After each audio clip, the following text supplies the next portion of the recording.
India வங்கதேசத்துடனான அனைத்து வர்த்தகத்தையும் நிறுத்துகிறது.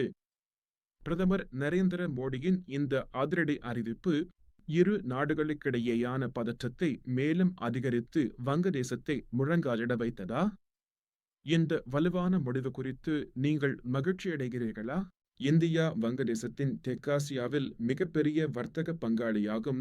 மேலும் 2023 முதல் 24 வரை நிதியாண்டில் இரு நாடுகளுக்கிடையேயான வர்த்தகம் $14.01 பில்லியன் எட்டியது.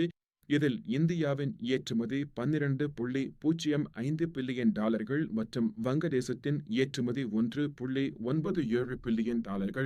இரு நாடுகளுக்கும் இடையிலான வர்த்தக உறவுகள் 1972 இல் முதல் வர்த்தக ஒப்பந்தத்திலிருந்து வரலாற்று ரீதியாகவும் கலாச்சார ரீதியாகவும் ஆழமானவை.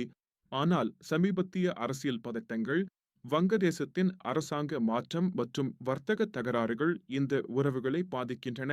2024 இல் வங்கதேசத்தில் ஏற்பட்ட அரசாங்க மாற்றம், மாணவர் போராட்டங்கள் மற்றும் ஷேக் ஹசீனாவின் ராஜினாமா ஆகியவை இந்தியாவுக்கு எதிரான உணர்வுகளை அதிகரித்து வெளியுறவு கொள்கையில் மாற்றங்களை ஏற்படுத்தியுள்ளன.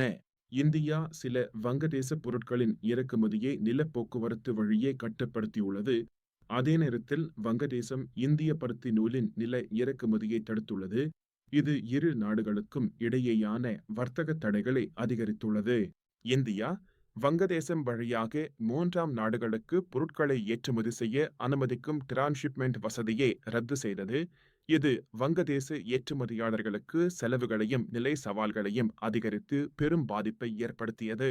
இந்த கட்டுப்பாடுகள் வங்கதேசத்தின் ஆயத்த ஆடை தொழிலை பெரிதும் பாதித்துள்ளன. இது வங்கதேச பொருளாதாரத்தின் முக்கிய பகுதியாக இருந்து இந்திய மூலப்பொருட்களான பருத்தி நூல் மற்றும் திறமையான ஏற்றுமதி வழிகளையும் சார்ந்துள்ளது.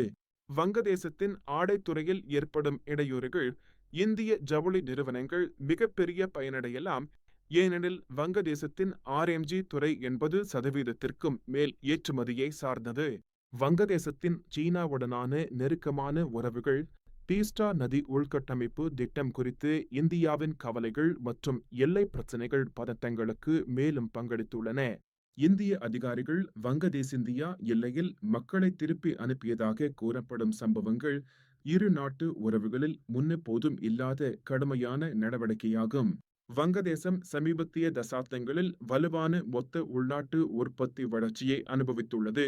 ஆனால் அரசியல் ஸ்திரமின்மை, வர்த்தக கட்டுப்பாடுகள் மற்றும் RNG துறை பாதிப்புகள் அதன் பொருளாதார வளர்ச்சியை எதிர்மறையாக பாதிக்கலாம்.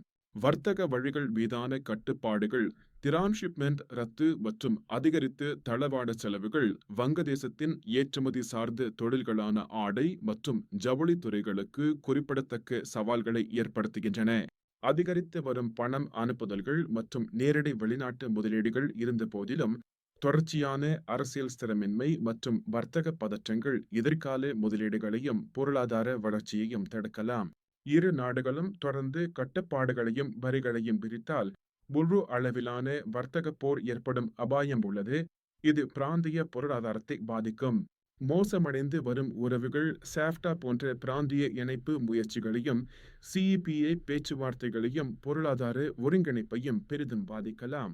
இந்த பதற்றத்தால் வங்கதேசம் தனது வெளியுறவு கொள்கையை மறுசீரமைத்து சீனா உள்ளிட்ட மற்ற நாடுகளுடன் உறவுகளை வலுப்படுத்தி வர்த்தக பங்காளிகளை மாற்றி அமைக்க முற்படலாம்.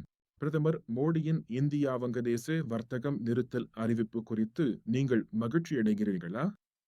உங்கள் கருத்துக்கள், பிரதிபலிப்புகள் மற்றும் பரிந்துரைகளை கீழே உள்ள கருத்து பிரிவில் பகிரவும்.